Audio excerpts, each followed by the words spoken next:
शहर के बीचों बीच एक आलीशान महल था।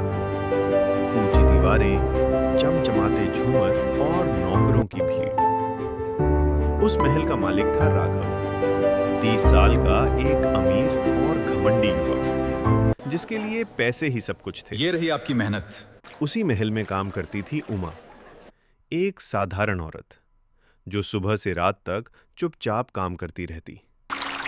राघव के कपड़े धोना, जूते साफ करना, कमरा सजाना, यही उसकी जिंदगी थी। उमा सबसे हंसकर बात करती, लेकिन अपने दर्द कभी किसी को नहीं बताती।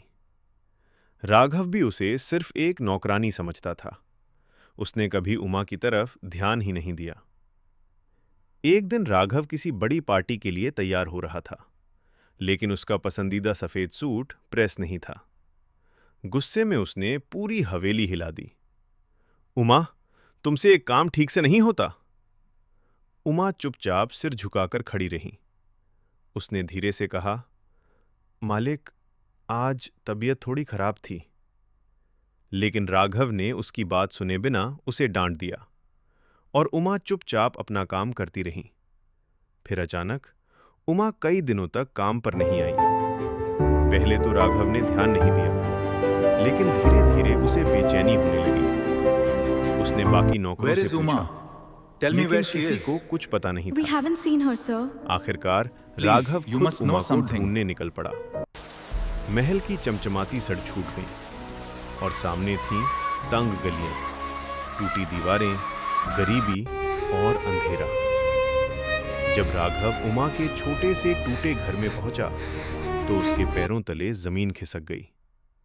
उमा एक पुराने बिस्तर पर बीमार पड़ी थी। घर में खाने तक को कुछ नहीं था। पास में खाली बर्तन पड़े थे और उसकी बूढ़ी मां बेबस होकर उसे देख रही थी। उस पल पहली बार राघव को असली जिंदगी दिखाई दी। उसकी आंखें भर आईं। उसने पूछा, तुमने किसी Why से don't you मदद ask क्यों for नहीं help? मांगी?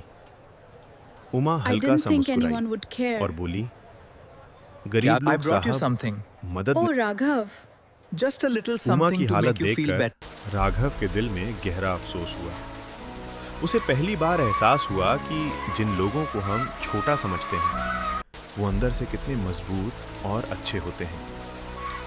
राघव का मन बार बार उमा की मदद करने के लिए कहने लगा। धीरे धीरे दोनों एक दूसरे के करीब आने लगे। अब उनके बीच सिर्फ मालिक और नौकरानी का रिश्ता नहीं था, बल्कि सम्मान, भरोसे और अपनापन का रिश्ता बन चुका था।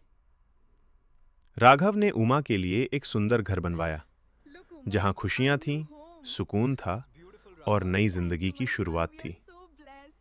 और फिर धीरे धीरे दोनों ने शादी कर ली। जिंदगी में अगर आप ईमानदारी से मेहनत करते रहोगे, तो शायद रास्ते कठिन होंगे, एक दिन ऐसा जरूर आता है, आपको अंधेरे से निकालकर एक खूबसूरत और खुशहाल जीवन की ओर ले जाता है। इसलिए कभी हार मत मानो।